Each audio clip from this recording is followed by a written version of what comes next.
Boa tarde, galera. Mais uma vez, muito bom estar com vocês.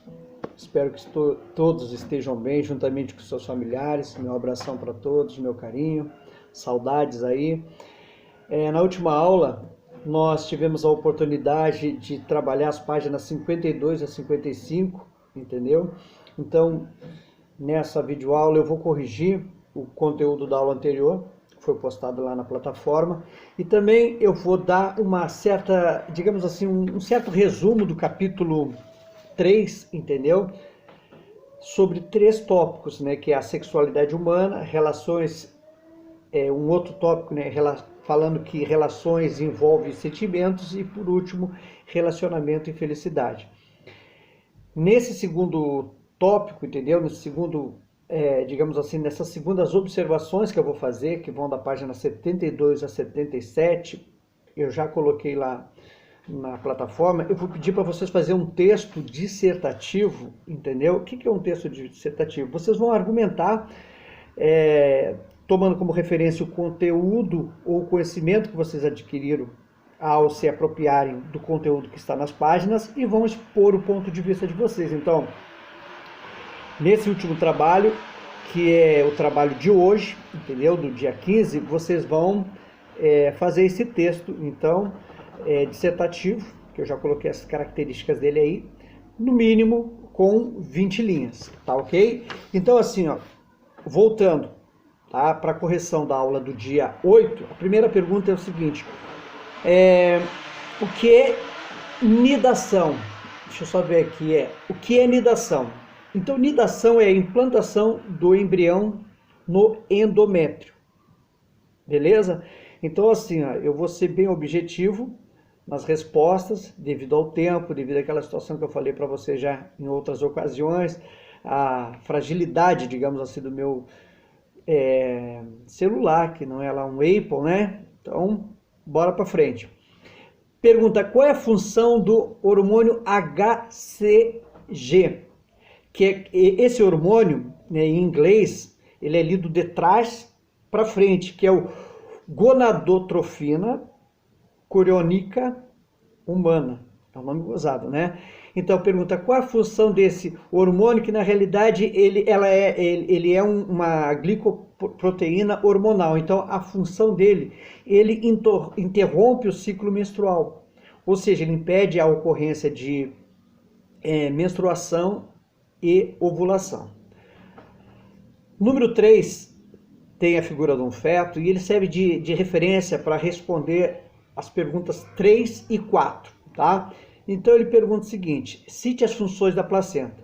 Bom, é através da placenta, né, que os nutrientes e o gás oxigênio, eles passam do sangue da mulher para o sangue do embrião, para o sangue do bebê, entendeu? Enquanto o gás carbônico e outros resíduos, eles seguem o caminho inverso. B, o que é o âmino? Nós já falamos sobre isso numa outra aula também, né? O âmino, ele confere proteção contra choques mecânicos quando a mulher se movimenta. Depois a letra C, função, né, do cordão umbilical. Então o cordão umbilical, ele carrega o sangue do embrião para a placenta, e nunca ocorre a mistura desse sangue, do sangue dele, do embrião, com o sangue da mãe. Depois, a pergunta número 4, ele pede para citar as características do feto da 8ª semana de fecundação até o 5º mês. Então, na 8ª semana, depois da fecundação, o embrião já tem os principais órgãos formados, digamos assim. Então, ele passa a ser chamado feto. A sua aparência já é reconhecidamente humana, tá? Ele tem apenas 2,5 centímetros, pesa 15 gramas, ok? Aí ele segue, né, a crescer e se desenvolver. No 3º mês, ele já pesa 30 gramas e tem cerca de 8,5 centímetros de comprimento. Então ele começa já, o bebê começa a mover os braços, as pernas. Já no 5º mês, essas evidências, elas são mais fortes, entendeu? Então o feto, ele continua, digamos assim, a se movimentar de maneira com que a própria mãe comece a percebê-lo. A pergunta número 5 é a seguinte: quais características indicam que o movimento do parto se aproxima? Bom, as características, elas são bem nítidas, digamos assim. A musculatura do feto, tá caindo aqui. Epa, a gente tem que fazer as coisas ao vivo ali. Como diz o Faustão, né? Quem sabe faz ao vivo, né? Então é o seguinte, as contrações da musculatura do feto indicam que o movimento do parto se aproxima. E a bolsa, né, com líquido amniótico, ela é rompida. Então o feto, ele é empurrado para fora, né, digamos assim, para fora através da vagina, se o parto ele for normal, entendeu? E por último, né, a pergunta número 6, ela tem a imagem do ultrassom e ele fala sobre os cuidados que a mulher precisa ter durante a gravidez. Então ela precisa ir periodicamente no médico, né, para avaliar o seu desenvolvimento, entendeu? Para ver se o seu organismo está saudável, se ele está em equilíbrio. Deve fazer um conjunto de exames, né, ao longo desse período de gravidez, que é chamado pré-natal. É importante também manter uma alimentação balanceada, é importante também tomar vitaminas, alguns medicamentos, né? Não fumar, não precisa nem dizer, né? Não fumar, não beber, não usar drogas, tá? E o que acontece? O médico, ele deve ser procurado imediatamente sempre que ocorrer alguns fatores de risco, por exemplo, né? Então, por exemplo, perda de sangue ou muito líquido na vagina, dor forte no abdômen, dor de cabeça, que demora para passar, né? Febre, visão perturbada por manchas, né? Contrações no útero, antes da data prevista para o parto, dor ou ardência urinar, inchaço, né? Nos pés, mãos, no rosto. Então são os cuidados que é preciso ter ou estar atento, né?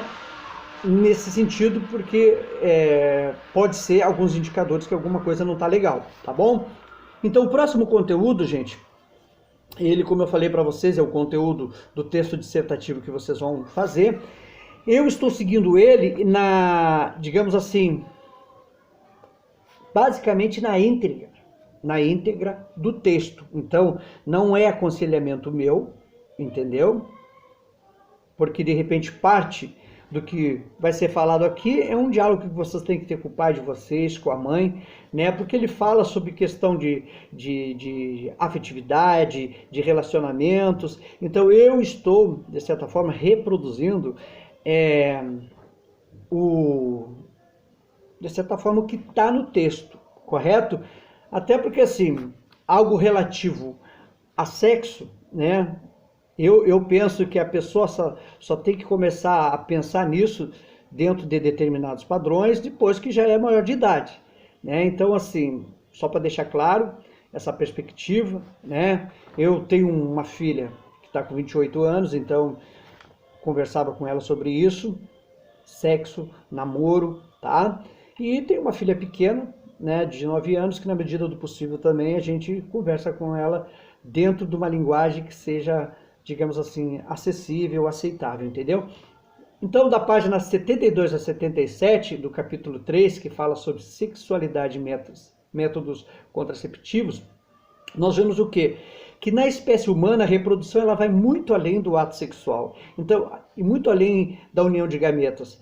Geralmente, as relações sexuais ela envolve desejos e sentimentos que variam conforme a cultura e a personalidade de cada um. Então, estou aqui basicamente fazendo um pequeno resumo do conteúdo. Uma relação pessoal, uma relação sexual com uma pessoa de quem você gosta pode ser mais do que um breve momento de prazer. É uma maneira de se envolver com uma outra pessoa, trocar carinho, mostrar afeto, ser companheiro, demonstrar respeito e responsabilidade. Então essa relação ela precisa ser cercada, né, dessas qualidades, desses adjetivos, entendeu? Para que ela seja realmente uma coisa legal, para que ela não seja algo abusivo. Nós já vimos nas aulas anteriores, conforme os hormônios sexuais, né, que os hormônios como o estrogênio e a testosterona, eles atuam na transmissão que ocorre durante a puberdade. Então, digamos assim, o amor, né, comprovado cientificamente, né, ele vem, de certa forma, também pela ação de neurotransmissores, que são substâncias que passam de uma célula nervosa para outra e atuam, por exemplo, nos sentimentos que envolvem uma relação amorosa. Então, esses neurotransmissores, eles têm essa íntima relação com esses sentimentos que permeiam essa relação amorosa. Então, os próprios estudos, né, os pesquisadores, eles fizeram imagens retratando o cérebro de um grupo de adultos, mostrando o quê? Que as pessoas apaixonadas, elas apresentavam regiões do cérebro mais ativa devido o quê? A ação desses neurotransmissores, entendeu? E o que acontece? Isso, né, proporcionava uma relação de bem-estar ocasionada por uma substância chamada dopamina, tá? Que é um neurotransmissor que produz essa sensação. Então, gente, dando continuidade a esse tema, o sexo, apesar de ser prazeroso, ele pode também trazer consequências físicas não desejáveis, entendeu? Como uma gravidez indesejada, como o termo que nós usamos hoje, que são infecções sexualmente transmissíveis. Antes você falava em DST, doenças sexualmente transmissíveis. Agora não, é IST, infecções sexualmente transmissíveis, entendeu? Então, frequentemente a gente ouve aí, vê na mídia propagandas, né, que orientam, né, os adolescentes, os adultos a terem um determinado cuidado em relação a isso, né, porque às vezes de repente uma pessoa ela não aparenta nenhum sintoma, mas ela vai lá e está transmitindo, né, uma doença. Tem uma relação lá, ela não tem nenhum sintoma, é assintomático, mas pode passar a doença durante a relação. E dizer para vocês também, né, que relações ela envolve sentimentos, tá? Então esses sentimentos eles dizem respeito a como uma pessoa ela se vê no seu íntimo, né? Então são aliados ao seu modo particular de pensar, de ver o mundo, tá? E o que acontece? As pessoas elas não são parecidas. Cada um tem a sua personalidade, seu jeito de ser, mas tem que existir esse respeito mútuo. E lidar com seus próprios sentimentos faz parte da nossa vida, né? Se pudermos entender os sentimentos que estão em nós, né? Se a gente puder avaliar e compreender esses sentimentos, nós vamos ter uma capacidade maior de poder entender os sentimentos dentro de uma relação. Quando a gente está, né, namorando, está se envolvendo com uma pessoa, a gente vai poder ter essa empatia, tá? Então o que acontece? Não existe uma receita pronta para um relacionamento. Essa receita ela é construída através do diálogo, através da confiança, através do respeito, né, através de atitudes que com certeza vão ser somativas para o bem-estar dessa relação. Né? Então, decepções amorosas vão acontecer, divergências de opiniões vão ocorrer, mas o que acontece? O que vai permear o entendimento é o diálogo, entendeu? Então, quando nós gostamos de uma pessoa, é muito bom esse sentimento ser correspondido. Às vezes, se não existe essa correspondência, existe uma tendência da pessoa ficar triste ou com raiva, mas a gente tem que respeitar o espaço do outro, entendeu? Quando um relacionamento não dá certo, correto? Então é o seguinte, né? Algumas vezes, alguns alunos ou alguma aluna vem falar comigo, né? Ah, eu estou gostando do fulano, eu estou gostando do ciclano. O que eu digo sempre? Olha, fala com teu pai, fala com a tua mãe, tu precisa ter uma relação aberta com eles nesse sentido. Eu só digo o seguinte para eles, né? Ou para a menina. Porque às vezes perguntam, olha, será que fulano gosta de mim? Eu digo assim, bom, eu não posso saber isso aí. Mas às vezes, existem alguns indicadores que podem, de certa forma, que na minha avaliação, podem testificar se o menino realmente ele tem um compromisso, ele quer um compromisso sério, ele respeita, eu digo isso. Olha, é o seguinte, se o menino te respeita, ele não vai namorar contigo às escondidas, nas pracinhas, na esquina. Se ele te respeita, ele não vai fazer isso, entendeu? Se ele te respeita, ele vai na tua casa, vai falar com o teu pai, com a tua mãe e vai pedir para te namorar. Ele não vai namorar escondido.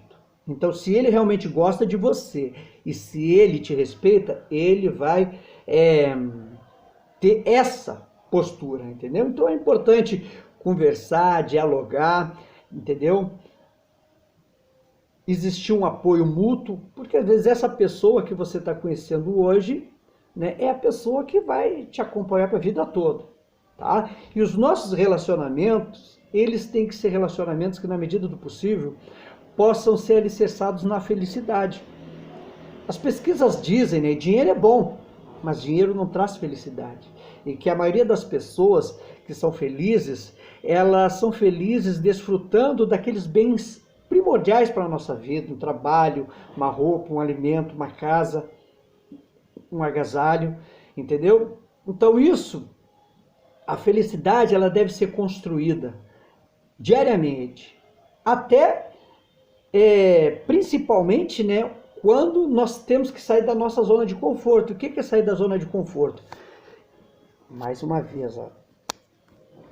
Vamos lá que ele está querendo cair aqui, mas a gente não se assusta. Vamos embora, a gente está fazendo ao vivo, né? Então, a gente, para construir a felicidade, tem que lidar com situações de estresse às vezes. E esse estresse significa nós sair da nossa área de conforto, né? E lá, se a gente tem algum medo, alguma insegurança, acreditar no nosso potencial, não sofrer por antecedência, porque hoje as pessoas parecem que elas estão sofrendo por antecedência, não aconteceu nenhuma situação e elas já estão lá preocupadas, já estão com medo. Então, é triunfar sobre isso e saber lidar com o estresse, porque é nessa perspectiva que a gente vai crescer individualmente. Eu sempre digo para os alunos, né, porque eu dou aula de matemática também, quando ele vai no quadro, ele não está resolvendo um problema de matemática, uma equação.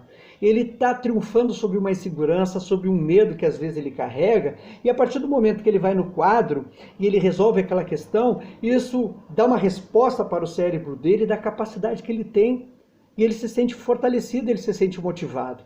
E eu digo que o quadro, quando tu vai fazer uma questão de matemática ou responder qualquer outra, quadro negro, ele é uma porta que se abre para o mundo, porque essa experiência positiva, ela vai reforçar para ti que tu tem potencial.